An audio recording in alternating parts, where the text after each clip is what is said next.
Okay, what I'm going to show you right now is how I decrease a hat that has been crocheted from the bottom of the hat up to the very top.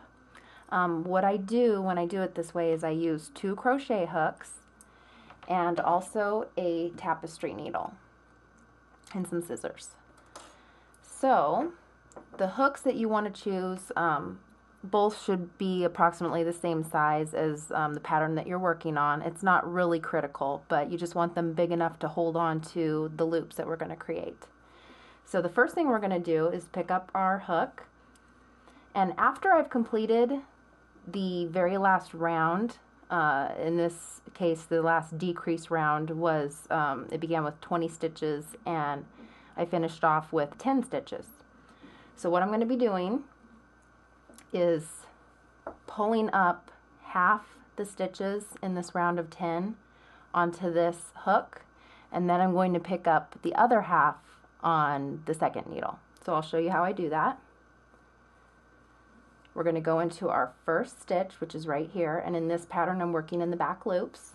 So I'm going to insert my hook in the back loop, yarn over, pull up a loop, then go into my second stitch in the back loop, pull up a loop. So basically I'm just slip stitching into half of the round. Whoop. Okay, that was 4. And there's my 5th stitch. So I actually have 6 stitches on my first hook because I already had a stitch or a loop on my hook. So just slip that to the center. Turn the hat to the other side, pick up your second hook. Okay, we'll find the stitch that we already came out of, which is right here.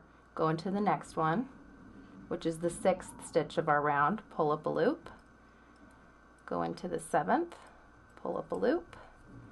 The 8th, pull up a loop. The 9th, pull up a loop. And it might be a little tricky here, but you can see our final stitch is right here, the 10th stitch of our round. Go into the back loop, pull up a loop, and we have our 5 stitches. Push that to the center of the hook so those loops don't go anywhere. Turn the hat again. Okay, and at this point, we're going to remove these loops and close up our hat.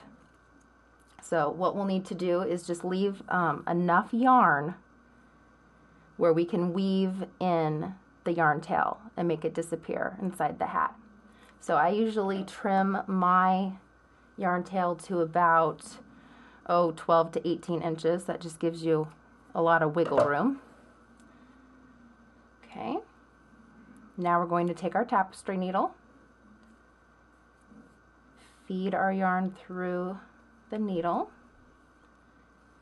Okay, now we want our yarn to be behind that front hook, and we're just going to push our loops to the end of the hook and start popping them off one by one with our tapestry needle. Okay, go through that last one. We're done with this first hook. We're going to pull the needle through those loops so they don't go anywhere. Then we're going to turn our hat again, slide our loops to the end of the second hook, and remove those loops from our hook. Okay, we're done with that hook. We can pull our needle through these loops, and if you take a look here, pull this nice and tight, you can see that we created a nice little starburst shape. If you take a look right there. Now just take your needle, poke it through after that last loop that we removed, pull it through to the inside of the hat, nice and tight, flip it inside out.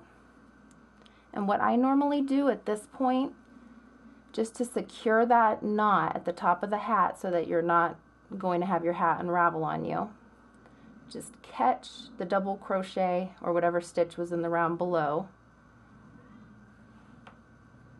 and just knot it. We don't want this going anywhere. Okay, and then just weave that end all the way into the hat so it disappears.